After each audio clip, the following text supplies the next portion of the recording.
चलिए तो सबसे पहले आज शुरुआत करते हैं पूछने वाले से ही, हमेशा वो काम होना चाहिए, है ना।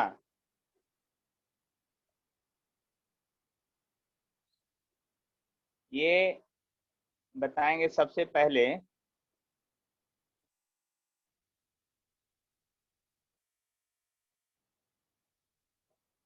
खुशी कुमारी, अपना माइक ऑन कीजिए।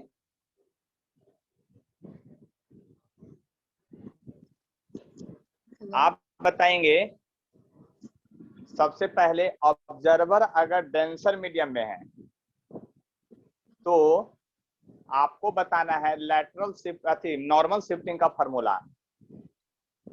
ऑब्जर्वर जो है आपका डेंसर मीडियम में है तो लैटरल शिफ्टिंग का फॉर्मूला बताना है। सर नहीं पता। क्या चीज? सर नहीं पता। देखिए तब गड़बड़ ना है, याद करना चाहिए ना। ठीक है, पीछे देख लीजिएगा। चलिए इसके बाद बताएंगे अब अगला प्रणव श्री। प्रणव माइक ऑन कीजिए। लगता सो रहे हैं वो। Yes sir. चलिए आप बताइएगा, ऑब्जर्वर जब रेरर मीडियम में हो तब आपको नॉर्मल शिफ्टिंग का फॉर्मूला बताना है।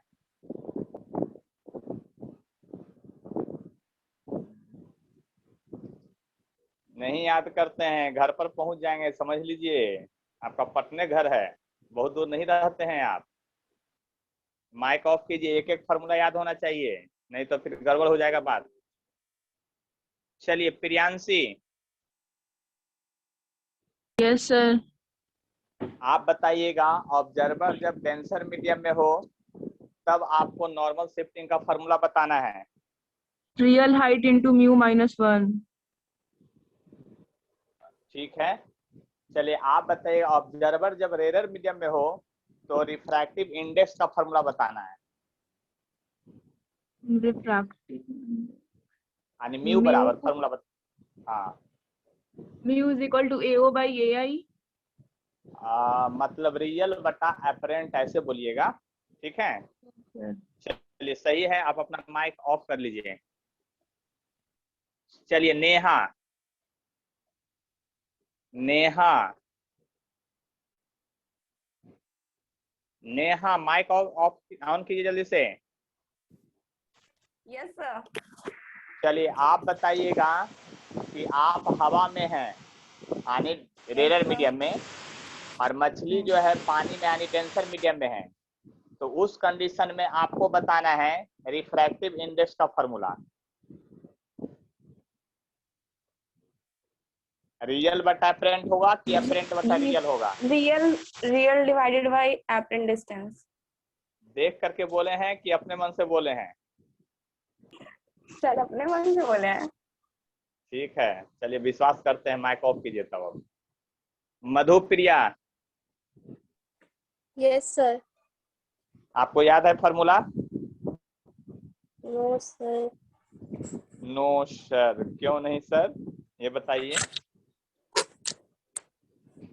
कब याद करके सुना दीजिएगा, प्रॉमिस कर दीजिए, हम उसी दिन पूछेंगे आपसे। सर अगले क्लास में। वेरी गुड, सारा लाइट का फॉर्मूला पूछेंगे A to Z, ठीक है सर। जो आज तक पढ़ाएंगे। ठीक है, चलिए तो आप आज पहले एक आगो डेरिवेशन बता देते हैं, उसके बाद फिर हम काम करते हैं। अभी बहुत सारा डेरिवेशन बचा हुआ है इसमें, है ना। एक बात और समझ लीजिए, यहाँ पर अभी जो डेरिवेशन बचा हुआ ना, उसमें बहुत सारे डेरिवेशन की संख्या जो है वो अभी प्रेजेंट है ना, उसी की हम बात करने जा रहे हैं। अब देखिए ध्यान से समझिएगा मेरी बात को। अगर ये इंटरफेस है, बुक को समझिए इंटरफेस, यानी ऊपर ये हवा है और नीचे इधर पानी है। बात समझते रहिएगा ध्यान से, ऊपर हवा है और नीचे जो है आपका क्या है, पानी है। ध्यान से समझने की कोशिश कीजिएगा। और देखिए नीचे जो पानी है ना, उस पानी में ये पेन लटका हुआ है, ये पेन नहीं है, डिस्टेंस है। और पेन के इस एंड पर एक लाइट का सोर्स है। किसका सोर्स है? लाइट का सोर्स है। अब बताइए, इस लाइट के सोर्स से जब लाइट निकलेगा तो ये डेंसर मीडियम है, ये रेरर मीडियम है। तो डेंसर मीडियम से जब लाइट रेरर मीडियम में जाएगा तो अवे फ्रॉम नॉर्मल जाएगा, यानी कि अवे फ्रॉम नॉर्मल जाएगा तो क्या होगा कंडीशन, उस कंडीशन की बात करते हैं सबसे पहले। मतलब आपको सबसे पहले उस कंडीशन का डायग्राम ही दिखाते हैं कि आखिर होगा क्या, उसके बाद हम आगे बढ़ेंगे। देखिए यहाँ पर ये इंटरफेस है, क्या है, इंटरफेस है। तो आपको पता है कि लाइट जो है यहाँ से निकलना जब चालू करेगा इस पोजीशन से, ये ऑब्जेक्ट है। ऑब्जेक्ट मतलब होता है लाइट का सोर्स, ऑब्जेक्ट है, या इसको कह सकते हैं लाइट सोर्स, लाइट सोर्स है ये, ठीक है। अब यहाँ से लाइट निकलेगा तो सीधा निकल जाएगा, लेकिन आपको पता है कि एक ऐसा कंडीशन होता है जहां पर लाइट ग्रेज करने लगता है सरफेस पर, और इस कंडीशन में आर का वैल्यू 90 डिग्री हो जाता है। क्या हो जाता है? 90 डिग्री। उस समय इस एंगल को क्या कहते हैं, कोई बोलिए जल्दी से, इस एंगल को क्या कहते हैं? Incident angle, critical angle sir. हाँ क्रिटिकल एंगल कहते हैं। तो अब मेरा क्वेश्चन है कि क्रिटिकल एंगल उधर जब बना तो वो क्रिटिकल एंगल इधर भी बनेगा और इधर ग्रेज कर जाएगा लाइट, और तब यहाँ नॉर्मल दिखाएंगे तो यहाँ भी क्रिटिकल एंगल ये बनेगा, और यहाँ भी आर का वैल्यू 90 डिग्री होगा, 90 डिग्री होगा आर का वैल्यू। आप बताइए, फिर से आते हैं उसी इंटरफेस पर समझने की कोशिश करते हैं और तब आपको बात आगे बढ़ाएंगे। देखिए यही पेन है आपका, फिर से है ना, यही इंटरफेस है। यहाँ से जब लाइट आएगा तो क्या दो ही पोजीशन पर क्रिटिकल एंगल बनेगा कि बहुत सारे पोजीशन पर बनेगा? बहुत सारे पोजीशन पर बनेगा। तो जानते हैं क्या होगा उसके चलते ये होगा कि लाइट जब बाहर आएगा ना, अंदर से जब बाहर आएगा लाइट, तो एक सर्कुलर इंटरफेस बनाएगा वो, और उसी से सिर्फ बाहर लाइट आएगा। सर्कुलर इंटरफेस होगा, यानी सर्किल बना करके बाहर आएगा लाइट। क्यों? क्योंकि आप बताइए, यहाँ से जाएगा ये क्रिटिकल एंगल, यहाँ से जाएगा क्रिटिकल एंगल, यहाँ से जाएगा क्रिटिकल एंगल, यहाँ से जाएगा क्रिटिकल एंगल, सभी जगह से क्रिटिकल एंगल के बाद लाइट निकलना। देखिए ध्यान से समझिएगा मेरी बात को, क्योंकि क्रिटिकल एंगल के बाद अगर लाइट, ये सोर्स का लाइट अगर यहाँ गया तो reflect back to same medium आ जाएगा, तब तो लाइट इस मीडियम में नहीं जाएगा। और ये है रेयर मीडियम, ये है क्या है आपका? रेयर मीडियम है। इस बात को समझ लीजिए अच्छी तरह से, ठीक है। ये क्या है आपका? रेयर मीडियम है, उस बात को समझ लिए। तो रेयर मीडियम है, इधर टेंसर मीडियम है, यानी कि ये है μ1 और ये है μ2। और अगर कहीं लिखा जाए कि μ1 इज ग्रेटर देन μ2 है, तो इसी से पकड़ लीजिए कि ये डेंसर मीडियम हो, रेयर मीडियम है। अब लाइट जो है यहाँ के बाद reflect back to same medium, यानी कि लाइट निकलने का जो तरीका है, लाइट जो निकलेगा तो यहाँ से एक सर्कुलर इंटरफेस बना के निकलेगा, मतलब यहीं से सिर्फ लाइट ऐसे निकलेगा, ऐसे, यही सर्कुलर इंटरफेस ये बना लेगा। सर्कुलर 3D फिगर है, इसलिए सर्किल आपको ऐसा दिख रहा है। और सर्कुलर इंटरफेस का जो रेडियस होगा वो रेडियस ये होगा।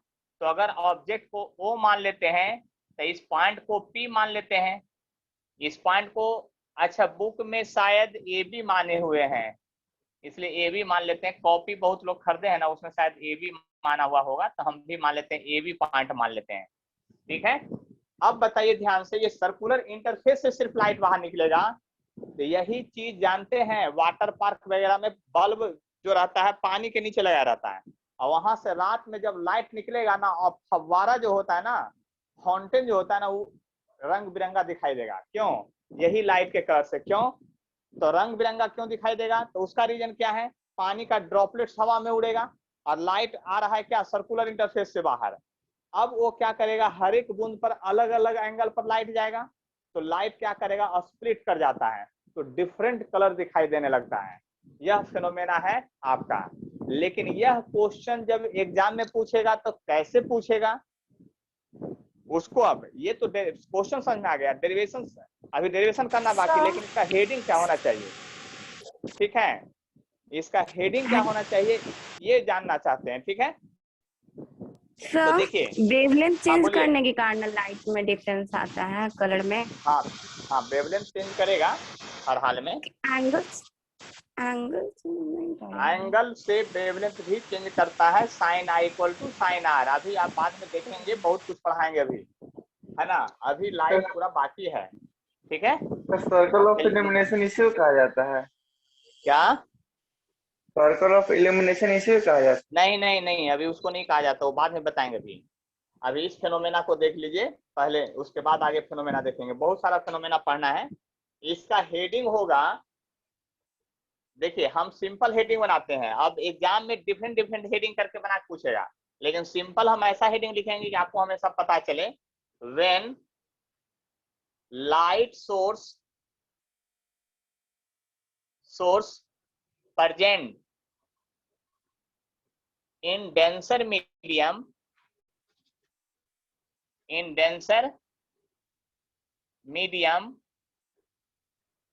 then light come out from circular interface. और उस सर्कुलर इंटरफेस का हमको रेडियस निकालना है एक्चुअली। उस सर्कुलर इंटरफेस का हमको क्या निकालना है एक्चुअली? रेडियस निकालना है, और कुछ नहीं। सर्कुलर इंटरफेस का क्या निकालना है? रेडियस निकालना है। इस बात को समझ लीजिए अच्छी तरह से। और सर्कुलर इंटरफेस का जो रेडियस निकलेगा, उसकी रेडियस की ही बात करेंगे हम लोग, है ना, कि कैसे आखिर निकलेगा। तो यहाँ पर देखिए, सबसे पहले बात समझ लीजिए अच्छी तरह से।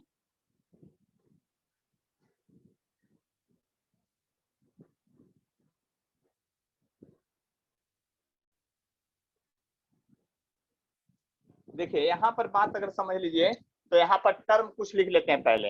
यहाँ पर ए से ओ जो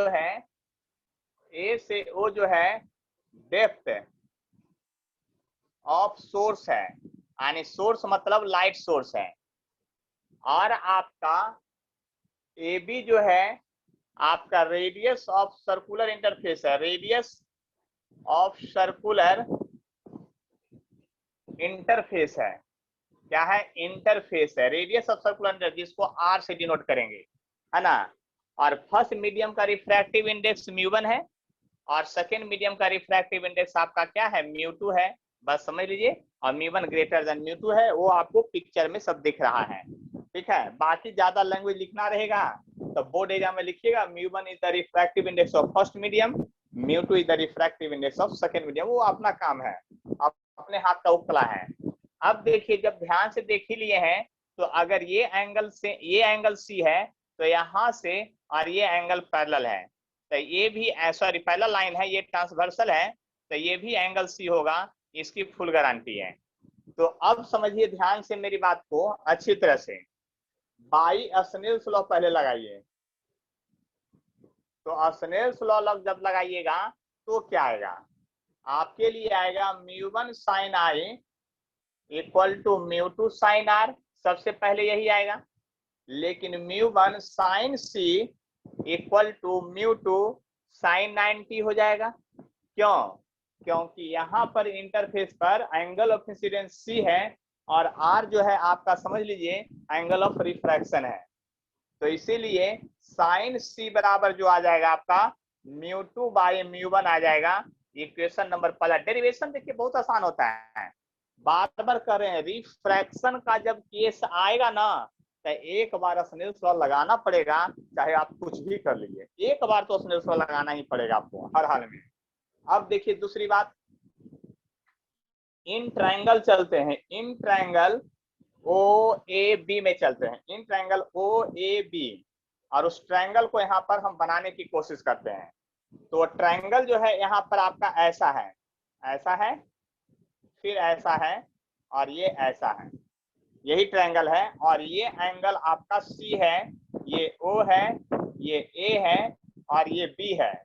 आपको पता है कि डी, डेप्थ ऑफ सोर्स को डी मान लेते हैं, और इसका रेडियस आर है, यानी कि ये दूरी जो है आपका डी है, और ये रेडियस आर है। तो आपको तो पता होना चाहिए कि ये पाइथागोरस थ्योरम से R square plus D square हो जाएगा का अंडर रूट। अब जरा गौर कीजिए जरा ध्यान से, अगर ये सी है, अगर ये सी है तब क्या होगा? अगर ये सी है तो आप क्या लिखेंगे? साइन सी बराबर, क्योंकि साइन सी का फॉर्मूला पहले से पता है, तो साइन सी ही दोबारा निकालेंगे। तो साइन सी बराबर लिखेंगे क्या आपको? Perpendicular by hypotenuse. तो यहां से आप लिखिएगा साइन सी बराबर परपेंडिकुलर बाई हाइपोटेनस, यानी कि आप लिखेंगे r by under root D square plus R square. ये इक्वेशन सेकेंड हो गया। अब जरा आप गौर कीजिए, ये इक्वेशन फर्स्ट और सेकेंड जो है दोनों सेम है। ये भी साइन सी का फॉर्मूला आया, ये भी साइन सी का, एक बार स्नेल्स लॉ एक बार उसमें चले गए। तो फ्रॉम इक्वेशन, इसको मैं इधर से थोड़ा सा ऐसे घेर देता हूं कि आप कंफ्यूज नहीं करेंगे बाद में भी, है ना। तो यहाँ पर देखिए from equation first and second से चलते हैं, तो दोनों साइन सी का इक्वेशन है। तो आप लिखिएगा ऐसे μ2 बाई μ1 इक्वल टू लिखिएगा r by under root D square plus R square, यही लिखिएगा। इसको सोल्व करना पड़ेगा अपने से, और जो कॉपी बना के भेजिएगा ना, इसको सोल्व करके भेजिएगा। हम चेक करेंगे इस पॉइंट को। हमको चूंकि इसके बाद का आंसर याद, हम डायरेक्ट आंसर लिख रहे हैं, लेकिन आपको भी मेहनत करना है, इसीलिए इसका हम आपसे गुना भाग देखना चाहते हैं कि क्रॉस मल्टीप्लाई किए हैं, फिर आपका थे इसमें से r को बाहर निकालना है, सिर्फ r को बाहर निकालना है। r क्या होगा ये हम बाहर निकालना चाहते हैं, ये बात समझ लीजिए। तो r का फॉर्मूला याद है ना, तो हम उस r का फॉर्मूला निकाल देते, लेकिन इसके बाद जो इसको लिख करके भेजिएगा वो भेजिएगा अच्छे से, है ना। इसके बाद जो डायरेक्ट अगर लिखिएगा तो बात समझ लीजिएगा कि हम क्या कहेंगे, समझ लीजिए, हम छोड़ेंगे नहीं आप लोग को, बस इतना ही याद रखिएगा, है ना। तो कहने का मेरा मतलब ये हुआ कि उसको सॉल्यूशन करके आपको भेजना है हर हाल में। तो यहाँ पर जो फार्मूला होता है आपका, ये होता है μ2 इंटू डी, सॉरी, और अंडर रूट जो होगा आपका μ1 का स्क्वायर माइनस μ2 का स्क्वायर, ये होगा फार्मूला आपका, ठीक है। μ2 इंटू डी बाई μ1 माइनस μ2 का होल स्क्वायर का अंडर रूट होगा ये फार्मूला। ये फार्मूला इसी से आएगा, ये आर का वैल्यू निकालना, यहाँ भी आर छुपा हुआ है, देख लीजिए ध्यान से। आप लोग को अच्छा ये लंबा कैलकुलेशन जाएगा, 3-4 लाइन कैलकुलेशन जाएगा, तब ये आंसर आएगा आपको। ये आंसर आपको मिल जाना चाहिए, लेकिन इसमें भी कंडीशन है। अगर एक सेकेंड मीडियम हवा हो जाए, सेकेंड मीडियम क्या हो जाए, हवा, जनरली हम लोग तो हवा में ही फेनोमेना देखते हैं। If second medium is air, if second medium is air, तब μ2 का वैल्यू 1 हो जाएगा और μ1 का वैल्यू को म्यू मान लेंगे, तब रेडियस ऑफ सर्कुलर इंटरफेस जो हो जाएगा D by under root mu square minus 1। ये वाला जो है फार्मूला का डेरिवेशन बोर्ड में बहुत बार आया हुआ, यानी 12th के लिए ये इंपॉर्टेंट भी है। यानी कि बात समझ लीजिए हम क्या कहना चाह रहे हैं जो, ठीक है। बात को समझने की कोशिश कीजिए। आपको r बराबर होगा D by mu square minus 1। अब इसमें किन्हीं को कोई कष्ट है तो हमको बतलाइए, हर हाल में बतलाइए अगर कोई कष्ट है तो। हर हाल में हाँ बोलिए, क्वेश्चन पूछिए। ये सर इसमें मतलब कि जितना भी लाइट से निकलता है तो सारा रे सर्कुलर में ही निकलेगा, या फिर इसमें क्रिटिकल एंगल का बताएं तो सिर्फ उसी का होगा?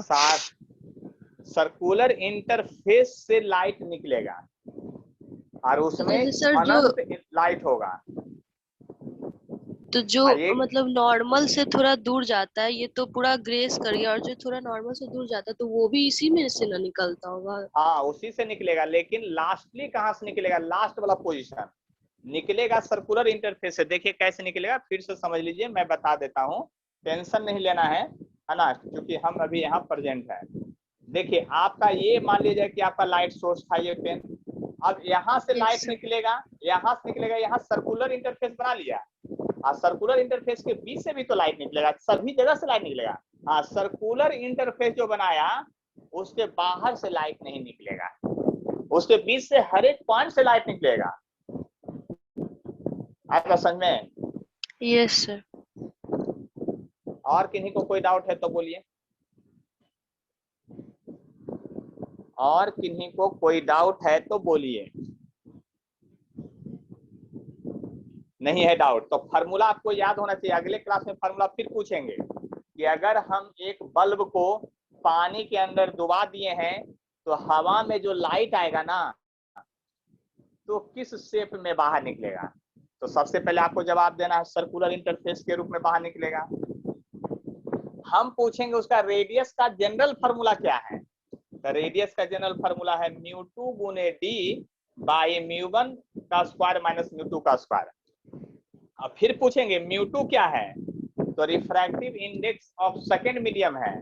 μ1 क्या है? Refractive index of medium first है। फिर पूछेंगे यदि सेकेंड मीडियम हवा रहे तब सर्कुलर इंटरफेस का रेडियस क्या होगा? तब ये फार्मूला बोलना है। और म्यू क्या होगा? डेंसर मीडियम का रिफ्रैक्टिव इंडेक्स होगा। इस बात को समझ लीजिए अच्छी तरह से। हम कैसे क्वेश्चन पूछेंगे जो आए बात समझ में। तो अब आगे बढ़ते हैं, है ना। फार्मूला तो याद ही हो गया होगा हर हाल में, हमें पूर्ण विश्वास है। देखिए मेहनत तो करना ही पड़ेगा, बस मैं इतना ही जानता हूं। अभी तक बहुत लोग सोच रहे हैं कि सिर्फ ऐसे ही काम निकल जाएगा। आप 10th से 11 एक साल गुजर गया, आप 12th में चले गए हैं और आपको पता चल गया होगा कि यहाँ का सिलेबस जो है लगभग 20 गुना ज्यादा पढ़ना है और आपके पास टाइम जो है ना वही 24 घंटा का दिन रात है। दिन रात में कोई बढ़ोतरी नहीं हुआ है। आपको अपना स्पीड बढ़ाना पड़ेगा, अपना सारा काम जो है जल्दी जल्दी निपटाना पड़ेगा और सारा समय बचा करके आपको फिजिक्स, केमिस्ट्री, मैथ, बायोलॉजी जो सब्जेक्ट है उसमें लगाना पड़ेगा। ये था सर्कुलर इंटरफेस से किस तरह से पार करता है जो, ठीक है। एक है लाइट। देखिए आज हम सोच रहे हैं ना रिफ्रैक्शन एट प्लेन सरफेस का सारा कॉन्सेप्ट समझा देते हैं, उसका क्वेश्चन बनाते रहेंगे, मजा आ जाएगा फिर, है ना। तो देखिए ध्यान से समझिएगा। अब है एक लैटरल शिफ्टिंग। क्या है? Lateral shifting. यानी कोई लाइट रे अगर किसी ग्लास स्लैब से पार करेगा या किसी ट्रांसपेरेंट मीडियम से पार करेगा तो उसका रास्ता बदल जाएगा लैटरली, मतलब पैरेलली शिफ्ट करेगा, है ना। पैरेलली शिफ्ट करेगा, इस बात की बात कर रहे हैं। यानी कि lateral shifting of ray, lateral shifting of ray, lateral shifting of ray when light ray passing through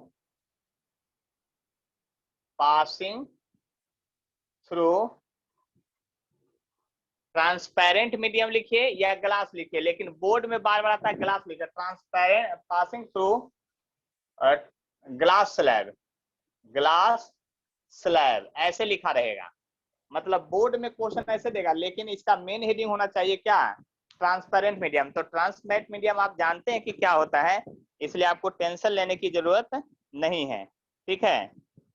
tension लेने की जरूरत नहीं है, बस इतना ही समझ लीजिए। तो देखिए अब हम लोग लाइट सोर्स को पार करवाते हैं और उसको क्या करते हैं वो समझते हैं। देखिए ध्यान से, आपका ये जो है आपका ये ग्लास स्लैब है। ये क्या है? आपका ग्लास स्लैब है। इस तरह से समझ लीजिए बात को, ये ग्लास स्लैब है आपका, ठीक है। एक लाइट रे जो है इस ग्लास स्लैब से पार कर रहा था। किस तरह से? तो इस तरह से पार कर रहा था, ऐसे। ये लाइट सोर्स ऐसे पार कर रहा था, लेकिन आपको पता है कि अब ये इधर नहीं जाएगा। तो मेरे पास तो बहुत टेक्निक है, देखिए ड्रॉ करके भी मिटा देते हैं और आप लोग को हाथ पर कंट्रोल रखना पड़ेगा। कहिए क्यों सर? क्योंकि स्केल से ये सब डायग्राम बनाइए। आप लोग क्या करते हैं, लगता है इसे बेगारी करते हैं। क्या करते हैं, इसको जल्दी जल्दी हाथवे से खींच देते हैं और हाथ तो सीधा चलता नहीं, तो टेढ़ा टेढ़ा भागता है। वैसे चलता है काम, स्केल घर में नहीं है। स्केल से डायग्राम बनाइएगा सारा। मेरा हाथ सीधा सीधा चलता है, इसलिए मेरे को कोई दिक्कत नहीं है, बस इतना ही सोच लीजिएगा, है ना। अब ये नॉर्मल है। क्या है? ये नॉर्मल है। तो नॉर्मल है तो यहाँ इंसिडेंट एंगल तो होगा। अब लाइट रे आ रहा था तो इंसिडेंट एंगल आई होगा।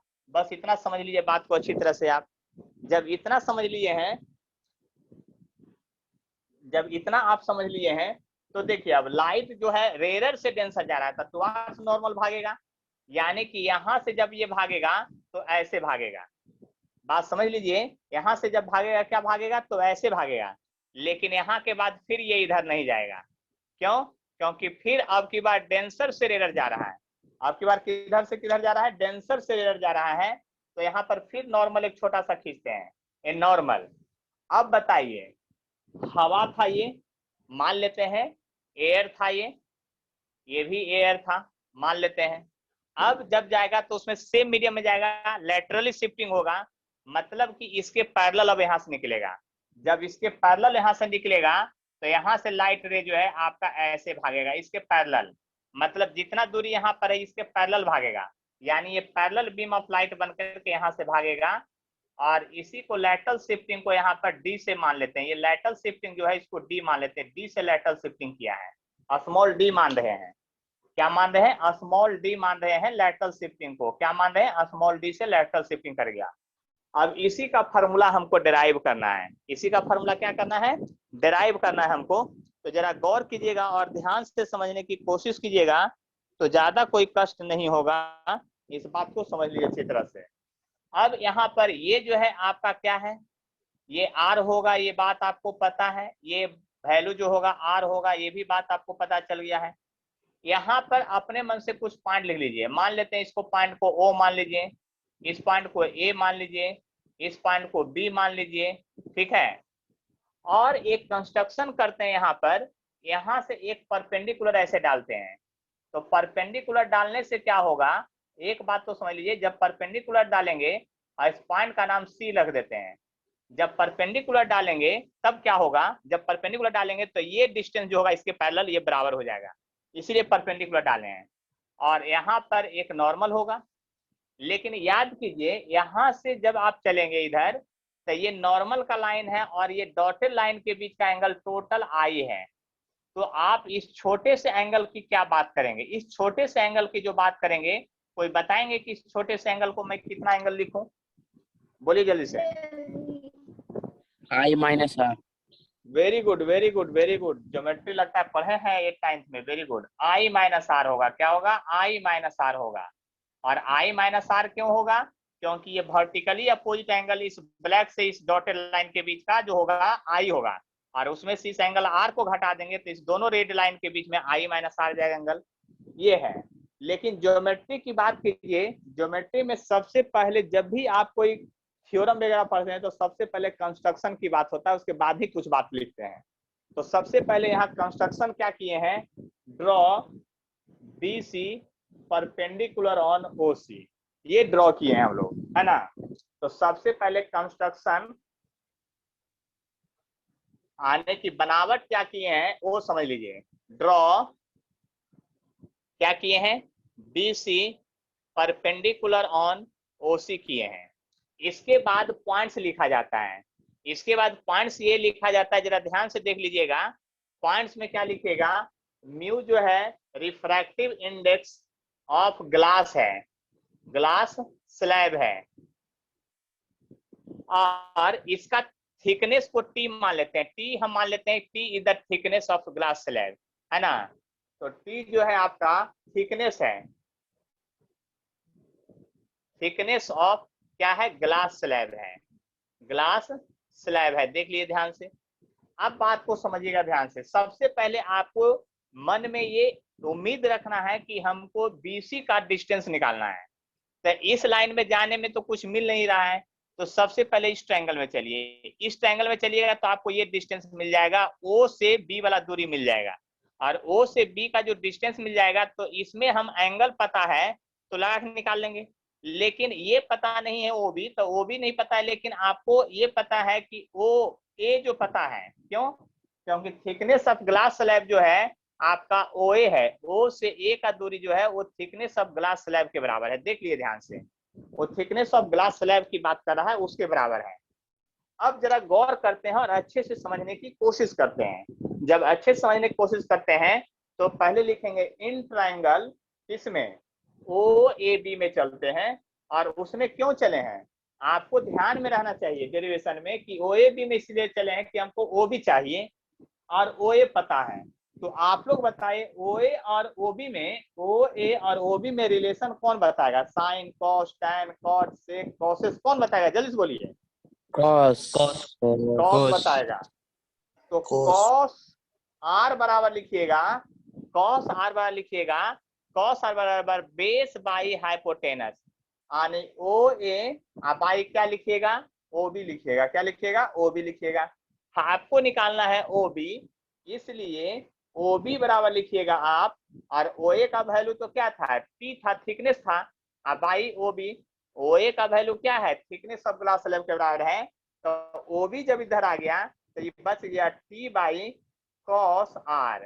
इसको इक्वेशन पहला रहने दीजिए, यानी OB निकाल लिए हैं। जब OB निकाल लिए हैं तो हम लोग को चलना पड़ेगा OBC ट्रायंगल में, यानी कि चलेंगे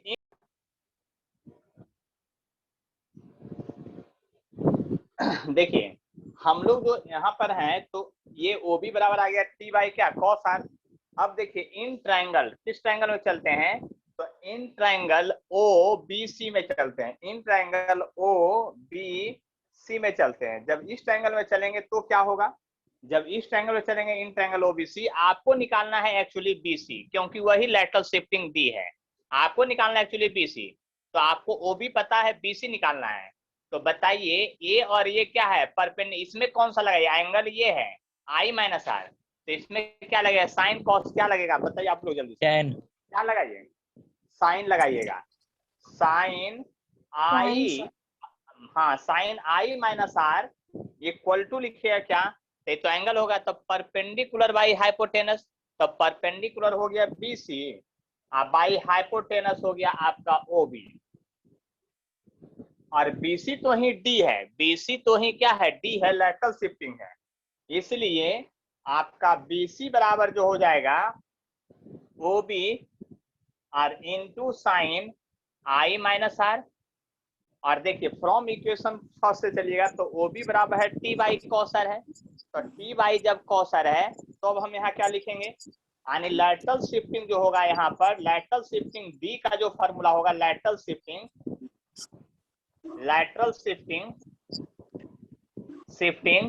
जो D होगा, वो D का जो फॉर्मूला होगा वो क्या होगा? तो लैटरल शिफ्टिंग D बराबर होगा T, ऊपर चला जाएगा, और साइन I माइनस R रहेगा, और डिवाइडेड बाई आपका क्या चला जाएगा? कॉस R चला जाएगा। ये चला जाएगा आपको, है ना? ये हुआ लैटरल शिफ्टिंग का फॉर्मूला हो गया। देखिए ये हो गया आपका लैटरल शिफ्टिंग का फॉर्मूला हो गया। इस बात को ध्यान से समझ लीजिए। यहाँ तक भी डेरिवेशन होगा, लेकिन इस डेरिवेशन को आगे भी खींचा जा सकता है। कैसे? तो वह बात आपको बता रहे हैं। देखिए किस तरह से ये लैटरल शिफ्टिंग हो गया, लेकिन यहाँ पर I और R में रिलेशन नहीं है। यहाँ पर I और R में रिलेशन नहीं है। इसमें से कोई आपको एक एंगल देगा, I देगा तो R नहीं देगा। तो I और R में रिलेशन लेने के लिए आपको क्या करना पड़ेगा, उस बात को समझ लीजिए।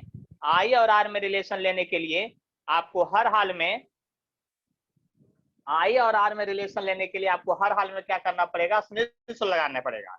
तो बाई स्नेल्स लॉ चलिएगा, बाई स्नेल्स लॉ चलिएगा।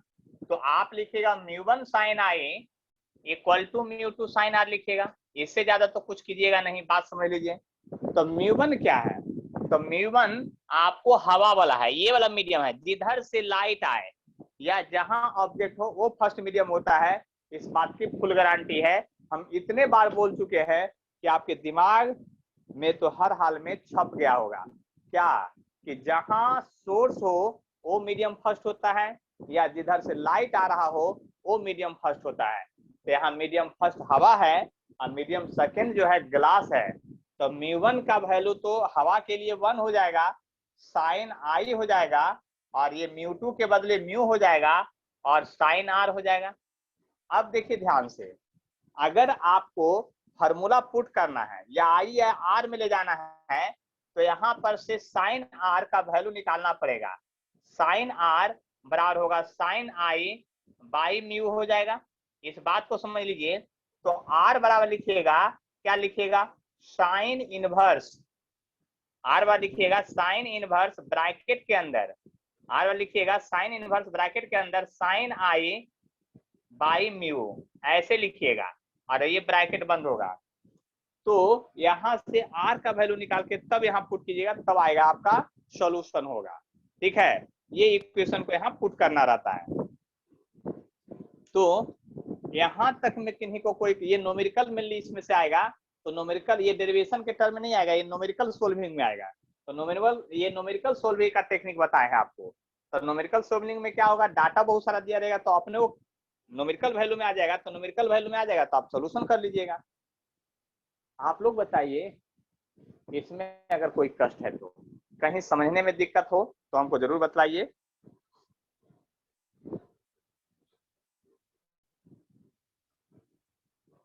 किन्हीं को शायद कोई प्रॉब्लम नहीं है। जब प्रॉब्लम नहीं है तो हम आगे तो बढ़ेंगे हर हाल में, है ना। जब प्रॉब्लम नहीं है तो हम आगे बढ़ते हैं। कहाँ बढ़ते हैं, आगे। देखिए सबसे पहले तो बात समझ लीजिए अच्छी तरह से, एकदम क्लियर कंसेप्ट होना चाहिए। कंसेप्ट को समझने की कोशिश कीजिए और तब अब हम क्वेश्चन की बात करेंगे। सबसे पहले असाइनमेंट भेजे हुए थे लाइट का बहुत पहले आप लोग के पास, है ना। उसी में से कुछ क्वेश्चन बाकी था और इसी सभी से बाकी क्वेश्चन था, उसको बनाना है ना। अभी हम लोग रिफ्रैक्शन एट प्लेन सरफेस की बात कर रहे हैं, यानी रिफ्रैक्शन एट प्लेन सरफेस की बात कर रहे हैं। तो रिफ्रैक्शन एट प्लेन सरफेस का जो क्वेश्चन है उसको थोड़ा एक दो को देखते हैं अभी कि आखिर क्या क्या है जो, है ना।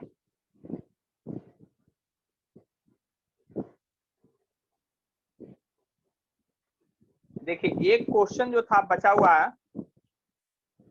देखिए रिफ्रैक्शन एट प्लेन सरफेस में एक क्वेश्चन 8 नंबर बचा हुआ था और 10 नंबर बचा हुआ था। तो आप लोग 8 नंबर क्वेश्चन देखिए निकालिए, उसका सॉल्यूशन हम करके दिखाते हैं।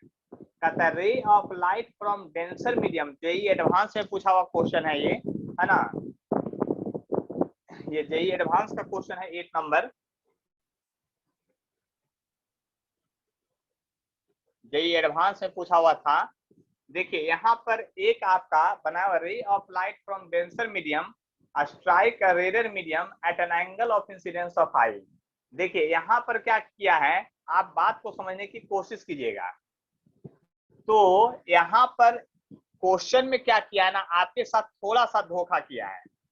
क्या थोड़ा सा धोखा किया है, आप बताइए। डेंसर मीडियम को हमेशा नीचे मानते हैं, रेडर मीडियम को हमेशा ऊपर मानते हैं। आई क्वेश्चन में क्या किया है, डेंसर मीडियम को ऊपर का रे of light from denser medium, और लाइट रे ऊपर से आ रहा है, ऊपर से लाइट रे आ रहा है ऐसे। अब नॉर्मल यहां बनाइएगा ऐसे। अब ये लाइट रे जो है इस पाथ पर तो जाएगा नहीं, आप समझ सकते हैं। अब डेंसर से रेडर जा रहा है तो अवे फ्रॉम नॉर्मल भागेगा, यानी यहां से ये इधर भाग गया रे ऐसे।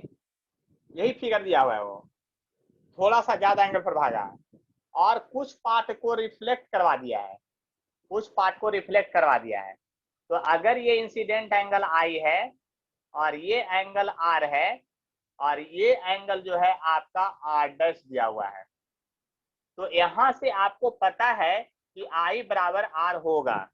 यहां से आपको पता है कि आई बराबर आर होगा, और क्वेश्चन में कर रहा है तो आपको यहाँ डेंसर मीडियम मानना पड़ेगा।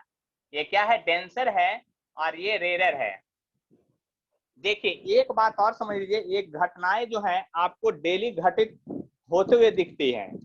आप लोग के घर में टेबल होता है खाना खाने वाला, नहीं, या फिर छोटा टेबल कहाँ, वेटिंग हॉल जो आप लोग के घर में रहता है वहां लगा हुआ रहता है, उस पर ग्लास रखा हुआ रहता है। क्या रखा हुआ रहता है, ग्लास रखा रहता है। आप सारा लाइट बंद कर दीजिए, मोबाइल का टॉर्च का लाइट जलाइए, है ना। वो लाइट, इसीलिए टॉर्च का लाइट बोल रहे हैं क्योंकि वो लाइट आपके पास रहता है। तो मोबाइल का जो टॉर्च का लाइट जलाइए और उस टॉर्च के लाइट पर क्या कीजिए, जैसे ये आपका ग्लास ऐसे रखा हुआ, टॉर्च का लाइट ऐसे जलाइए, एकदम सीधा से नहीं, ऐसे तिरछा जलाइए। जब तिरछा जलाइए तो देखिए कुछ लाइट रिफ्लेक्ट होकर उधर दीवार पर जा रहा है, और कुछ लाइट जो है उसको पार करके नीचे जो है ना पौधान जहाँ रखते हैं वहां लाइट पहुंच रहा है। यानी कि एक बात समझ लीजिए, कितना भी ट्रांसपेरेंट मीडियम क्यों नहीं हो, कितना भी ट्रांसपेरेंट मीडियम क्यों नहीं हो, लाइट जब उस पर इंसिडेंट करेगा तो 100% रिफ्रैक्ट नहीं करेगा और 100% रिफ्लेक्ट नहीं करेगा। कुछ जो है रिफ्रैक्ट करेगा और कुछ रिफ्लेक्ट करेगा, इस बात को समझ लीजिए। और आपको मैं एग्जांपल बता दिया, आप करके देख सकते हैं, आज ही करके देखिएगा, है ना। दिन में भी कर सकते हैं, अंधेरा रूम कर दीजिएगा, टॉर्च का लाइट जलाइएगा और तिरछा डालिएगा, तो कुछ लाइट रिफ्लेक्ट होकर दीवार पर जाएगा और कुछ लाइट पार होकर के ग्लास से नीचे पहुंच जाएगा। यानी कि ग्लास स्लैब में रिफ्रैक्शन और रिफ्लेक्शन दोनों साथ साथ होते रहता है। वही फिगर यहाँ दिया हुआ है और इसीलिए ऊपर ये डेंसर मीडियम ग्लास माना है, क्योंकि जो एक्सपेरिमेंट किया है वो ग्लास ही पर किया है, तो ग्लास तो नीचे रखा रहेगा, ऊपर से लाइट दीजिएगा, तो पहले ग्लास में लाइट यानी डेंसर मीडियम में है और फिर ग्लास से निकल करके हवा में जा रहा है। तो वही यहाँ कह रहा है कि डेंसर मीडियम से आ रहा है और सेम मीडियम में लौट गया, तो ये रिफ्लेक्शन हो गया, यानी ये रिफ्लेक्टेड रे हो गया। इसको अगर नेमिंग कहिएगा लिखने के लिए तो मैं लिख दूंगा ये इंसिडेंट हो गया। क्या हो गया? इंसिडेंट रे हो गया। ये हो गया रिफ्लेक्टेड रे हो गया, रिफ्लेक्टेड रे हो गया। और ये जो हो गया रिफ्रैक्टेड रे हो गया। बात समझ लिए, तीनों अलग अलग है, एक रिफ्लेक्टेड है, रिफ्रैक्टेड है ना, और एक इंसिडेंट है। तो इतना बात तो समझ गया कि रिफ्लेक्शन के केस में ये वाला होगा और यहाँ पर स्नेल्स लॉ लगेगा। यहाँ पर क्या लगेगा? आपका स्नेल्स लॉ लगेगा।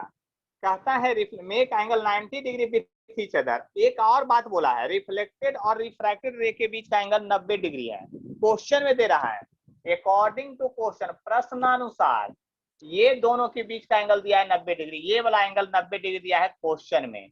ये है अकॉर्डिंग टू क्वेश्चन लिखा हुआ है, क्वेश्चन में ऐसा दिया हुआ है कि ये दोनों के बीच का 90 डिग्री है। तो जब 90 डिग्री है तो मजा आ गया। कहिए कैसे? आप बात समझ लीजिए, यहाँ पर मजा कैसे आ गया वो समझ लीजिए। ये नॉर्मल है और ये स्ट्रेट लाइन है। आपको पता है कि स्ट्रेट लाइन पर जितने भी एंगल होता है उन सभी एंगल का सम 180 डिग्री के बराबर होता है। ये बात आपको पता होगा कि क्या होता है, 180 डिग्री के बराबर होता है। तो नॉर्मल है, तो फ्रॉम फिगर से चलेंगे। कहां से चलेंगे? फ्रॉम फिगर से जब चलेंगे तो जरा ध्यान से देखिएगा आप क्या होगा। आर लिखेंगे प्लस 90 डिग्री लिखेंगे, प्लस R1 लिखेंगे इक्वल टू 180 डिग्री लिखेंगे। देख लीजिए, दिस और दिस स्ट्रेट लाइन हो गया। इसीलिए ऐसा करें क्योंकि स्ट्रेट लाइन पर टोटल एंगल का सम इतना होता है। हमको एक्चुअली R डैश निकालना था, तो R डैश बराबर आप समझ सकते हैं 90 माइनस R हो जाएगा। और आप ये भी समझ सकते हैं कि R डैश बराबर 90 माइनस I होगा, क्योंकि यहाँ पर लिखा हुआ है आपको I बराबर R। इतना बात अगर समझ गए तो अब तो स्नेल्स लॉ लगाना बाकी रह गया है। तो बाई स्नेल्स लॉ से, कौन से लॉ? स्नेल्स लॉ से जब चलिएगा, बाई स्नेल्स लॉ से, तब क्या लिखिएगा? जब स्नेल्स लॉ से चलिएगा तो बात को समझ लीजिए अच्छी तरह से, हम क्या कहना चाहते हैं। आप लिखेंगे μ1 sin I equal to μ2 sin R, यही लिखिएगा और तो कुछ लिखिएगा नहीं। μ1 sin I equal to μ2 sin R लिखिएगा। और क्वेश्चन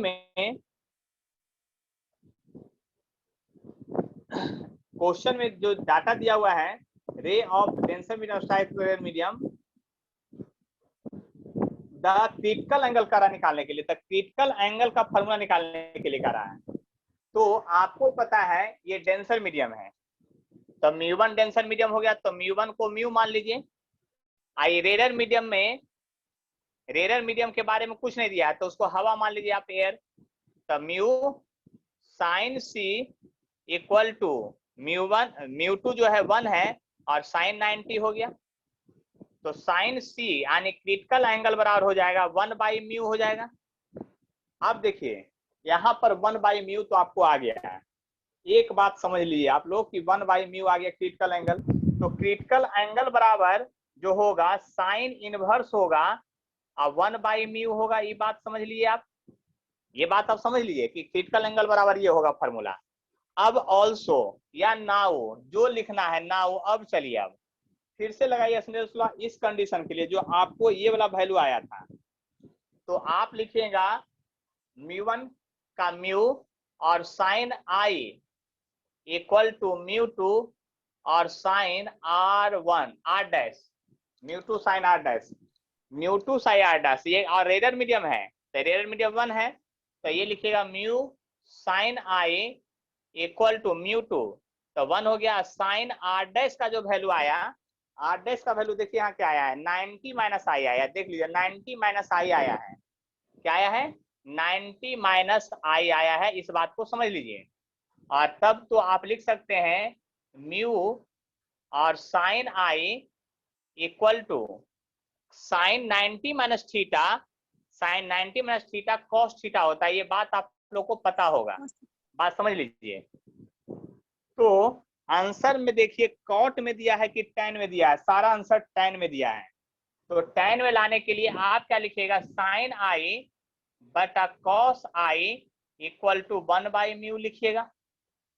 इस म्यू को उधर लेके चले गए तो tan I बराबर आ गया 1 बाई म्यू और साइन C, तब तो साइन C का जो फॉर्मूला था आपका, सॉरी क्रिटिकल एंगल का जो वैल्यू था आपका, क्रिटिकल एंगल का वैल्यू जो था साइन इनवर्स था और 1 बाई म्यू था, तो 1 बाई म्यू के बदले tan I है, ये भी आंसर सही होगा। लेकिन I बराबर R भी है तो C बराबर जो होगा आपका साइन इनवर्स होगा और tan R भी होगा, दोनों ऑप्शन सही होगा। और इसमें दो ऑप्शन सही होगा, यानी कहने का मतलब इसमें जो ऑप्शन सही होगा साइन इनवर्स tan I और साइन इनवर्स tan R दोनों सही होगा, यानी कि sine inverse tan I B number और sine inverse tan R A number, A और B दोनों सही है, यानी दो आंसर इसमें करेक्ट है, इस बात को समझ लीजिए। अब आप लोग को अगर इस क्वेश्चन में कोई प्रॉब्लम है तब बतलाइए हमको, जो पूछना पूछ सकते हैं, एकदम फ्री मन से पूछ सकते हैं, बिना शर्म किए हुए पूछ सकते हैं, बस नहीं सोच लीजिए, और नहीं तो फिर तो हम पूछवे करते हैं, है ना, तो उस समय शर्म तो लगता ही होगा बोलने में कि सर हमको नहीं समझ में आया, इसलिए पहले ही आप पूछ लीजिए हमसे। लगता है सभी लोग को समझ में आ गया है, बहुत अच्छा क्वेश्चन था। चलिए तब तो इसके बाद मैं 10 नंबर क्वेश्चन की बात करूंगा उसी असाइनमेंट में। देखिए चलिए, कोई लगता है माइक ऑन किए थे पूछने के लिए, हम इंतजार करते रहते हैं कि कोई तो कुछ पूछिए। जानते हैं एक बात पता है आपको, जब शुरुआत में पढ़ाना चालू किए थे ना तब बड़ा कष्ट होता था, बच्चा क्वेश्चन पूछता था ना तब बड़ा टेंशन होता था एकदम, है ना, पता नहीं चलता था क्या जवाब दें, है ना। तो क्या करते थे, कैसे पढ़ाते जानते थे, बच्चा की तरफ देखे ना करते थे, सीधा सीधा बोर्ड के तरफ देखे, अब पढ़ाते जा रहे पढ़ाते रहे, बच्चा उधर किसी को पूछियो दिया ना तो कान में करू तेल डाल के चुपचाप रहते थे कि क्या पूछ देगा। और अब उल्टा रिएक्शन हो गया है कि कहते हैं कि पूछिए, क्यों, इतना ना क्वेश्चन बच्चा सब पूछ लिया है ना कि क्या पूछे वो हमको पहले से पता है ना, इतना बच्चा पढ़ लिया बैच में 8 साल में, है ना, कि अब जो है ना आप लोग जो क्वेश्चन पूछे वो पहले से हमको कोई ना कोई पूछ चुका होगा और सबका सलूशन हम खोज चुके हैं कि क्या पूछिएगा आप। इसलिए आराम से कहते हैं कि जितना पूछना है पूछिए, डरिए नहीं, है ना, भीड़ जाइए। अब नेक्स्ट प्रॉब्लम में फिर से चलते हैं और क्वेश्चन बनाइए। लगता है आप लोग के पास असाइनमेंट नहीं है, उसको क्यों नहीं स्क्रीनशॉट लेके रखते हैं, एक जगह उतार के रखिए क्वेश्चन, है ना, थोड़ा सा मेहनत बढ़ेगा, है ना, उतार के रखिए क्वेश्चन एक जगह, थोड़ा सा मेहनत बढ़ेगा, ठीक है। तो चलिए क्वेश्चन की बात करते हैं, 8 नंबर क्वेश्चन की बात करते हैं।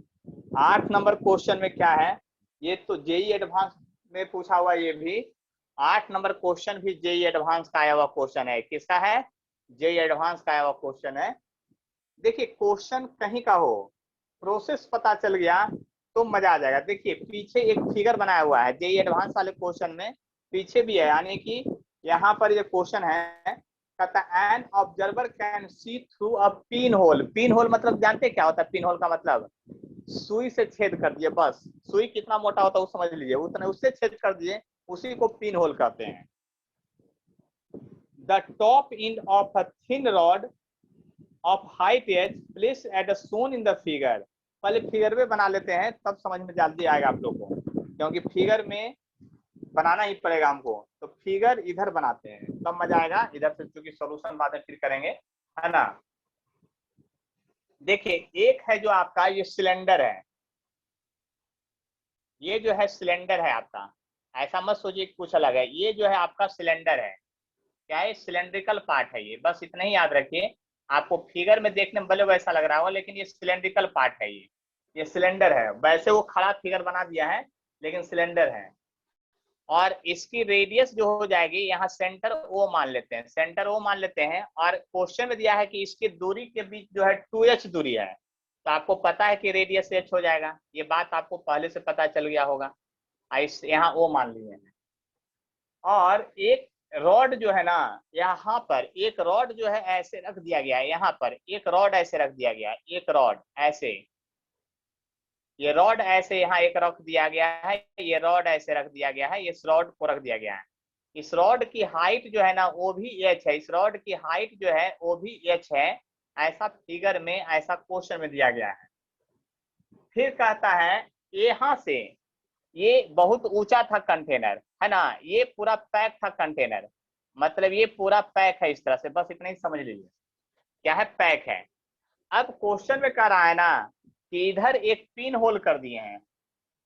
पिन होल मतलब समझते हैं ना, यहाँ होल आप ऐसा किए हैं, ऐसा होल किए हैं, ऐसा होल, ये होल किए पिन होल, जिससे आप, जैसे कि आप बात समझिए, ये पिन होल है। पिन होल का मतलब समझते हैं, आपके रूम में जब गेट लग जाता होगा और रूम में क्या कीजिए, लाइट जला दीजिए, और रूम के बाहर से गेट से कहीं से देखिए हल्का हल्का लाइट आ रहा होगा, उस लाइट से आप आंख भिड़ा के अंदर क्या हो रहा है घटना ये देखने की कोशिश करते हैं ना, वही वाला घटना ये देखने की कोशिश कर रहा है क्वेश्चन में। पिन होल मतलब बहुत छोटा है, मतलब आंख भिड़ा रहे हैं, लेकिन उस पिन होल से पूरा रूम का दृश्य आपको नहीं दिख रहा है कि अंदर जो है आपका भाई आपके विरुद्ध क्या षड्यंत्र रच रहा है।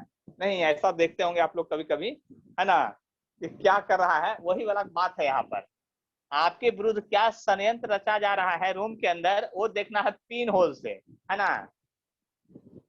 तो पिन होल से देख रहा है, लेकिन जो पिन होल है ना, यहाँ से आपका 3h हाइट पर है, मतलब यहाँ से जो है पिन होल वो 3h हाइट पर है। कितना हाइट पर है, 3h हाइट पर पिन होल है ये, मतलब कि ये h हाइट का रॉड है, और इस पिन होल से कितना भी कोशिश कर रहा है, कितना भी कोशिश कर रहा है, तो जानते हैं सिर्फ इस रॉड का ये इंड दिखाई दे रहा है, उसके नीचे इसको दिखाई ना, माने इधर वाले दीवार पर इससे नीचे दिखाई नहीं दे रहा है।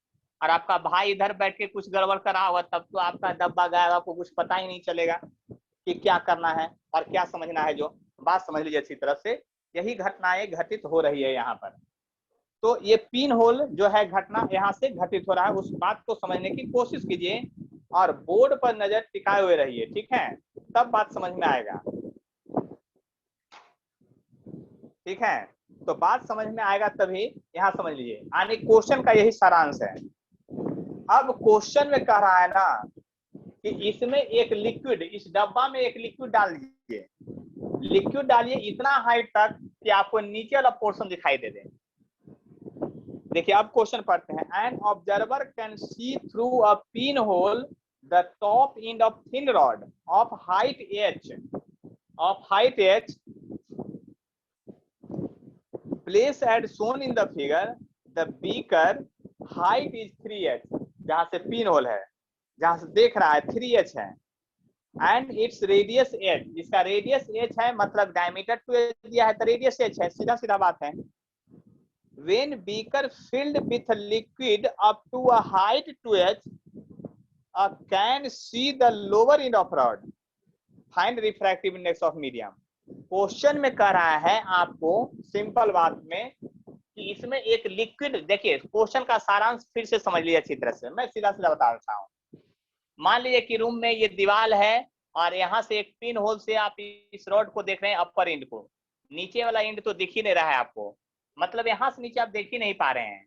तो इसमें क्या कीजिए, आप एक लिक्विड डालने लगे, लिक्विड का हाइट जब 2h तक डाल दिया, यानी लिक्विड डाल दिए, इसमें क्या डाल दिया आप, लिक्विड डाल दिए, इसमें आप लिक्विड डाल दिए हैं। लेकिन लिक्विड जो डाले 2h हाइट तक डाले, कितना हाइट तक डाले हैं? 2h हाइट तक डाले, 2h हाइट मतलब कि 2h हाइट तक आप लिक्विड डाल दिए, यहाँ से यहाँ तक 2h हाइट तक लिक्विड डाल दिए। जब 2h हाइट तक लिक्विड डाले ना तो जानते क्या हुआ? 2h हाइट तक लिक्विड डाले तो लोअर इंड भी दिखने लगा, लोअर इंड भी दिखने लगा, ऐसा क्वेश्चन में कर रहा है। तो लोअर इंड कब दिखेगा? तो आप कहीं भी रहिए, आपको कोई चीज भी हम दिखा सकते हैं। यानी कि हम आपको एक बात बताते हैं, आप इस रूम में बैठे रहिए, आप अपने रूम में बैठे हुए हैं ना, हमारा पिक्चर देख रहे हैं कि नहीं? ये तो 2015 2010 के बाद ये सब घटना घटित होने लगा कि कहीं भी बैठे देख रहे हैं। आज से 50 साल पहले चले जाइए, तब तो ये सिस्टम नहीं था। तब बताइए, तब घर की निगरानी लोग घर में रह के कैसे करता होगा?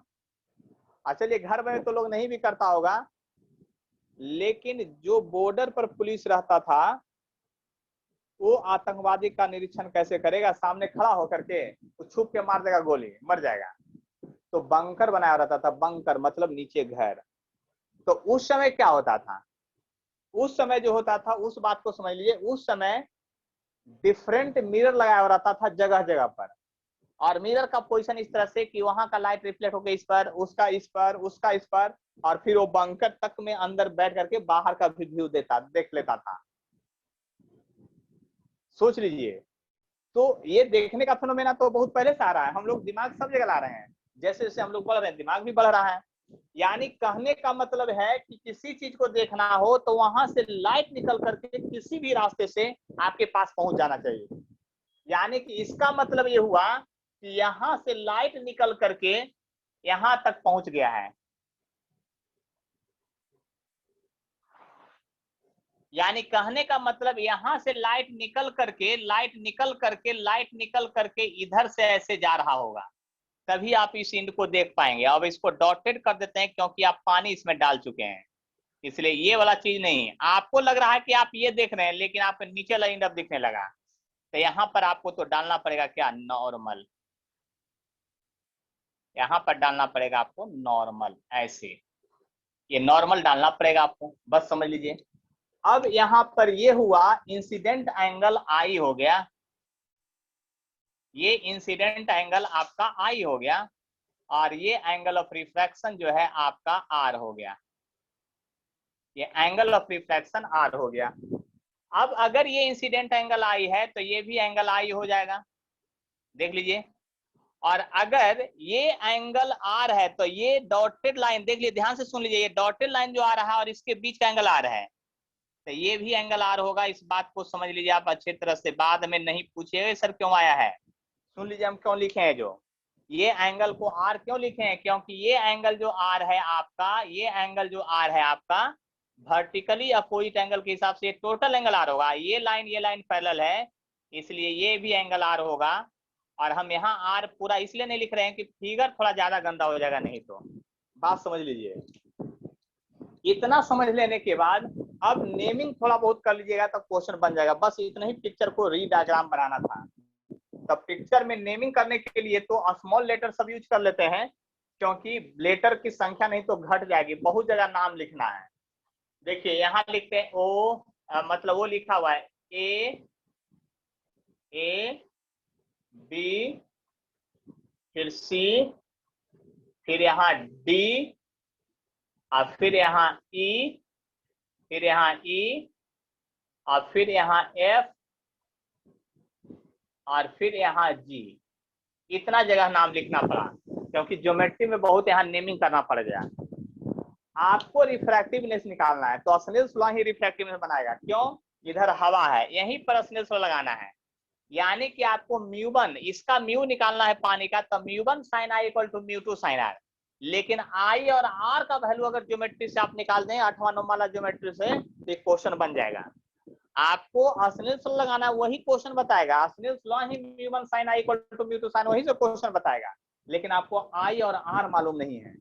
तो देखिए लेट मानते हैं, यहाँ पर सबसे पहले लेट मान लेते हैं क्या। देखिए ए और ई की दूरी जो है लेट ए ई बराबर x मान लेते हैं। तो आप ही बताइए यहाँ पर A B C D E F G H I J K यहाँ मान लेते हैं, वो लाइन को यहाँ पर के मान लेते हैं, है ना। तो आप बताइए ए ई की दूरी अगर यहाँ से यहाँ तक की दूरी x मान लेते हैं तो इधर जो एंगल बच जाएगा वो क्या बच जाएगा, 2h माइनस एक्स बच जाएगा लेंथ। दैट इज, तब तो आप लिख सकते हैं ई के का जो वैल्यू है आपका क्या बच जाएगा, 2h माइनस एक्स हो जाएगा। क्या होगा, 2h माइनस एक्स हो जाएगा। इस बात को समझ लीजिए अच्छी तरह से, ठीक है। क्या हुआ, बोलिए जल्दी से।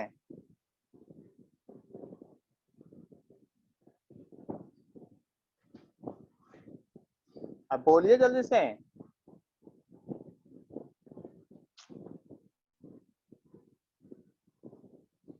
चलिए यहाँ पर देखिए ई के equal to 2h minus x हो गया। देखिए 2h माइनस क्या हो गया आपका, x हो गया। इस बात को समझ लीजिए अच्छी तरह से। जब 2h माइनस एक्स हो गया तो बात को समझने की कोशिश कीजिए। यहाँ पर हम कहना क्या चाहते हैं, जो है ना, 2h माइनस एक्स हो गया। तो 2h माइनस जब x हो गया यहाँ पर, तो बात को समझ सकते हैं आप अच्छी तरह से कि आखिर हम क्या कहना चाह रहे हैं। जो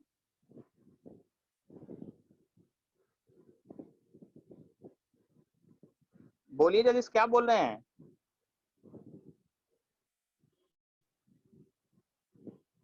बाद में बात कीजिएगा इस बात, अभी क्लास चल रहा है। पता नहीं कि 9 बजे तक क्लास चलता है। वीडियो देख रहे हैं, ये क्या देख रहे हैं, क्लास छोड़ के वीडियो देखिएगा। चलिए यहाँ देखिए ध्यान से। तो यहाँ पर 2h माइनस एक्स हो गया, बस इतना ही मानना था हमको। x माने ये 2h माइनस एक्स हो गया। बाकी अब हमको i और r का वैल्यू निकालना है। तो कहाँ से i निकलेगा, कहाँ से r निकलेगा, वो देखिए ध्यान से। अगर i का वैल्यू आप यहाँ पर लेते हैं एक बार, तो ये हो गया, ये आपको देखिए, और वैल्यू आपको साइन में निकालना है, इस बात को याद रखिएगा। तो अगर इस ट्रायंगल में चलते हैं तो ये पता है कि ये 2h है और ये पता है कि आपको x है, तो ये वाला निकाल लेते हैं। इन ट्रायंगल आप ए ई डी में चलिए, इन ट्रायंगल ए ई और डी में चलिए, इस ट्रायंगल में चलिए, ए ई और डी में चलिए। जब इस ट्रायंगल में चलिएगा, ए ई डी में आप चलिएगा तो क्या होगा, ए ई और डी में चलिएगा, ठीक है। ए ई और डी में चलिएगा, उस बात को समझ लीजिए, तब क्या होगा। तो ए ई डी में चलिएगा तो ए ई और डी में, तो ए ई और डी में जब चलिएगा तो देखिए आपको ये मालूम है, ये मालूम है। फिगर बना देता हूँ आप लोग के लिए, तब आप लोग को ज्यादा समझ में आएगा, जल्दी से समझ में आएगा। मैं फिगर बना देता हूँ। यही एंगल आपका आई है और ये एंगल जो है आपका 2h है, ये जो सॉरी लेंथ है 2h है, और ये जो है आपका x है, ये जो है यहाँ से यहाँ तक क्या है आपका x है। तो यहाँ से आप क्या कीजिए, यहाँ से आप क्या कीजिए, एक बार समझ लीजिए बात को ध्यान से, है ना। यहाँ से आप क्या कीजिए, x यहाँ अंडर रूट कर लीजिए। तो अंडर रूट कर लीजिए तो ये हो जाएगा x स्क्वायर प्लस 2h का स्क्वायर यानी 4h स्क्वायर लिख लेते हैं डायरेक्ट ही। तो साइन आई बराबर जो फॉर्मूला आ गया यहाँ से आपका क्या आ गया, देखिए साइन आई बराबर जो फॉर्मूला आ गया आपका यहाँ से आ गया परपेंडिकुलर यानी x by under root x square plus 4h square आ गया। देख लीजिए, इसको इक्वेशन पहला मान लेते हैं हम। देख लीजिए यहाँ से साइन आया, साइन आर निकालना है। तो साइन आर निकालने के लिए आपको देखिए ये वैल्यू आर है, तो ये भी ट्रायंगल का वैल्यू आर होगा। देख लीजिए ये भी आर होगा, ठीक है। तो इन ट्रायंगल फिर से चलिए, ज्योमेट्री है सिर्फ और कुछ नहीं। इन ट्रायंगल आप एक बार इसमें चलिए, बी सी डी में, बी सी डी ट्रायंगल में चलिएगा, और वहां पर जब ट्रायंगल चलिएगा तो ऐसे ट्रायंगल है, आप देख लिए ध्यान से, आपको समझ में आ गया होगा कि ये ट्रायंगल में ये आर है और बीसीडी में जब ये ट्रायंगल है तो देखिए ध्यान से, यहाँ से यहाँ तक हाइट h है, यहाँ से यहाँ तक सॉरी यहाँ से यहाँ तक 2h है, यहाँ से यहाँ तक h है, तो ये हाइट h होगा। तो ये हाइट आपका h है। और जरा ध्यान से देखिएगा, अगर AE को x माने हैं तो CD भी x होगा, यानी ये भी x होगा। और तब यहाँ से एक बात और समझ लीजिए, ये अंडर रूट में चला जाएगा आपका क्या, आपका H square plus X square, है ना। तो यहाँ से साइन आर निकालिएगा, तो साइन आर बराबर क्या होगा, साइन बराबर होगा एक्स बाई अंडर रूट आपका H square plus X square होगा। देख लीजिए, यहाँ से एक वैल्यू और निकाल लीजिए, tan आर निकाल लीजिए। tan आर बराबर होगा एक्स बाई एच होगा, परपेंडिकुलर बाई बेस होगा, यानी एक्स बाई एच होगा। इसको इक्वेशन सेकंड मान लीजिए, इसको इक्वेशन थर्ड मान लीजिए। ठीक है, एक बार और चलिए, किस ट्रायंगल में, इस ट्रायंगल में, इन ट्रायंगल डी एफ जी में, इन ट्रायंगल डी एफ जी में चलिए। देखिए भारी नहीं है, ज्योमेट्री है सिर्फ। अब देखिए डी एफ जी में चलिएगा तो भी ट्रायंगल को बना लेते हैं, ऐसे ट्रायंगल है वो बना हुआ, देख लीजिए ध्यान से। ये आपका आर है, ठीक है, और आपका ये दूरी जो है क्या, देखिए यहाँ से यहाँ तक एक्स माने थे, तो ये दूरी 2h माइनस एक्स है, ये जो दूरी है 2h माइनस एक्स है, ठीक है, ऐसे है। और यहाँ से यहाँ तक का हाइट 2h है, और यहाँ से यहाँ तक का हाइट 3h है, यानी ये h है। तो यहाँ से सिर्फ tan r निकालिए, तो tan r बराबर यहाँ से आ जाएगा आपका 2h माइनस एक्स। देखिए बात को ध्यान से समझिएगा, इस क्वेश्चन में हम यहाँ पर tan r निकाले हैं। ये इक्वेशन 1 2 3 4 हो गया, ये चौथा नंबर इक्वेशन हो गया, आपका फोर्थ नंबर इक्वेशन हो गया। देखिए दोनों tan r का वैल्यू फ्रॉम इक्वेशन आप चलिए थर्ड एंड फोर्थ से चलिए, दोनों tan r का वैल्यू है, एक है x बाई एच है, दूसरा है 2h minus x by H है। तो h से h कट गया, देख लीजिए ध्यान से। अब इस x को इधर लाइएगा तो 2x बराबर 2h आया, यानी x बराबर h आ गया।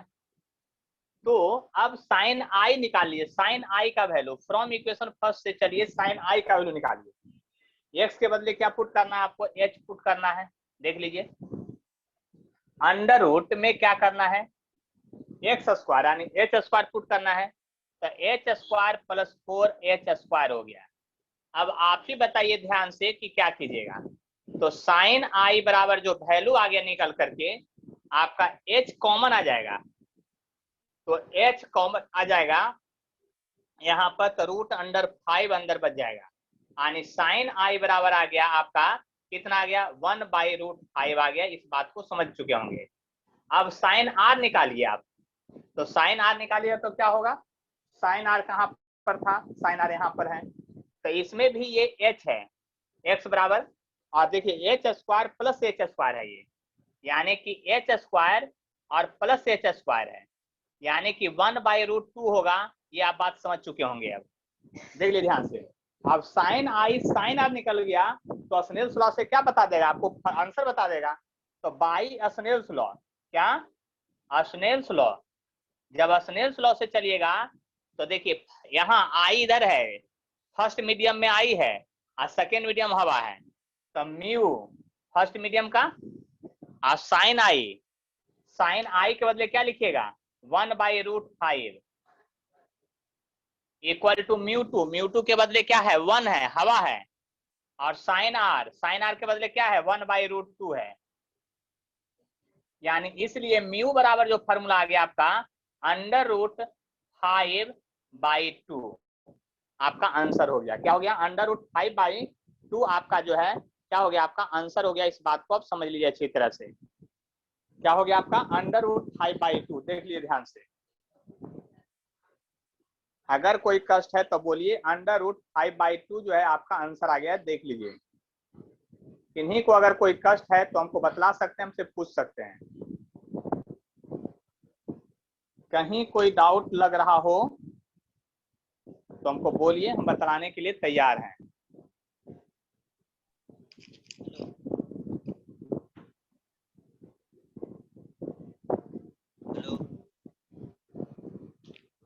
चलिए जोर से बोलिएगा। हेलो हेलो नहीं, क्वेश्चन। सर, वहाँ पे sine r equal to h by root under h square plus h square कैसे हुआ? इक्वेशन बोलिए 1 2 3 4 में से किससे पूछ रहे हैं आप? इधर इक्वेशन 4 के बाद इधर साइड इक्वेशन 4 के बाद, इक्वेशन 4 ये वाला, ना इधर साइन आर। आप इक्वेशन नंबर बोलिए ना, 1 2 3 4 इक्वेशन लिखा हुआ है वो बोलिए आप। अच्छा यहाँ पूछ रहे हैं साइन आर कैसे हो गया?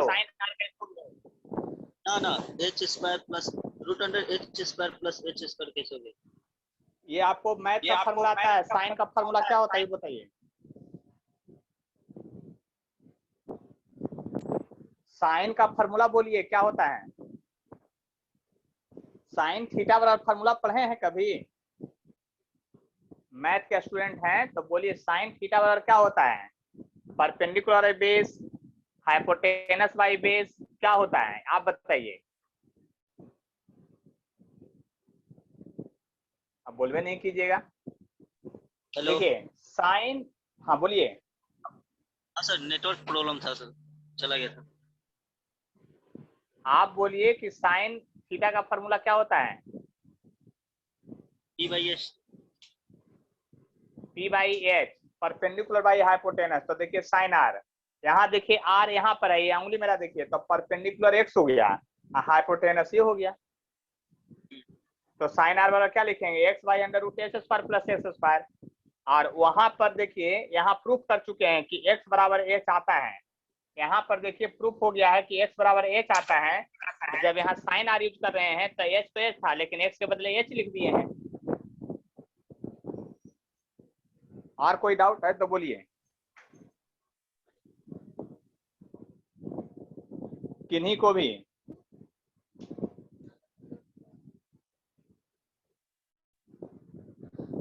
चलिए तो इस सब क्वेश्चन को दोबारा बना करके अच्छे से हमारे, मतलब होमवर्क का मतलब ये नहीं कि जो होमवर्क न्यूमेरिकल देंगे वही होमवर्क का मतलब ये है जो थ्योरी पढ़ाएं आज उस थ्योरी को भी कॉपी में नोट करके हमारे पास भेजिए, वो भी एक होमवर्क है जिससे आपको डेरिवेशन याद हो जाए। ठीक है, तो आज का क्लास अब यहीं तक एंड करते हैं। हाँ बोलिए सुधांशु, बोलिए। सर वो जो खींचे नॉर्मल वो डायरेक्ट रेडियस पे ही खींच देते नॉर्मल सर वो? हम अपने मन से काय खींच देंगे, हमको पता नहीं था सर, तो बात ही नहीं करना पड़ता प्रूफ सर। देखिए हमको पता नहीं था, क्वेश्चन में तो पता नहीं चलता, हमको तो पहले से आंसर याद था कि क्या आएगा। हमको भी पता था कि रेडियस से बीच सेंटर पर जाएगा वो, लेकिन आप एग्जाम में ऐसे किसी को नहीं सिखा सकते हैं कि डायरेक्ट मान लीजिए हर बार ऐसी घटनाएं घटित नहीं होगी। अगर आपका ये एच का वैल्यू बदल दिया जाए, खाली 3h के बदले 4h कर दिया जाए तो आपका क्वेश्चन बदल गया। अब उसमें अगर बीच से मान लीजिएगा तो आपका आंसर गलत आ जाएगा। इसलिए हम लोग डायरेक्ट कुछ नहीं करते हैं, है ना? आए बात समझ में? और कोई डाउट है तो बोलिए सुधांशु। इसीलिए वैसा किए थे, प्रूफ करना पड़ेगा। याद रखिए आपको लाइट का क्वेश्चन ज्योमेट्री के सहारे चलता है, नाम ही है ज्योमेट्रिकल ऑप्टिक्स। हम लोग पढ़ रहे हैं ज्योमेट्रिकल ऑप्टिक्स, तो ज्योमेट्री के बिना तो ऑप्टिक्स अब चलेगा नहीं न्यूमेरिकल में। वो 10th क्लास वाला थोड़े है वो मिरर फार्मूला 1/v + 1y = 1/, अब कहानी खत्म। मैग्निफिकेशन और -v/u, वहां से काम नहीं चलेगा। हाँ हमको समझ में नहीं आया। क्या समझ में नहीं आया ये बताइए, आप क्वेश्चन बोलिए। कहाँ समझ में नहीं आया ये बताइए आप। नेटवर्क गायब था क्या? सर कुछ नहीं आया। कुछ नहीं आया तो आप वीडियो को दोबारा देखिएगा जब हम YouTube पर डाल देंगे, है ना? प्रोसेस से उसमें समझ लीजिएगा, फिर हमको अगले क्लास में बोलिएगा, हम दोबारा बता देंगे। ठीक है, उसको 2-3 बार रिपीट करके वीडियो देखिएगा, तब पता चलेगा। धीरे धीरे स्पीड मोशन थोड़ा स्लो करके, ये नहीं कि ज्यादा स्लो कर दिया तो मेरा आवाज ही गड़बड़ाने लगेगा, है ना? स्लो करके समझने की कोशिश कीजिएगा, क्योंकि ज्योमेट्री लगा हुआ है। हमें भी लगता है बहुत लोगों को कष्ट हुआ होगा, है ना? लेकिन आज का क्लास अब एंड करने का समय आ गया है, क्योंकि 8:30 से ज्यादा हो रहा है।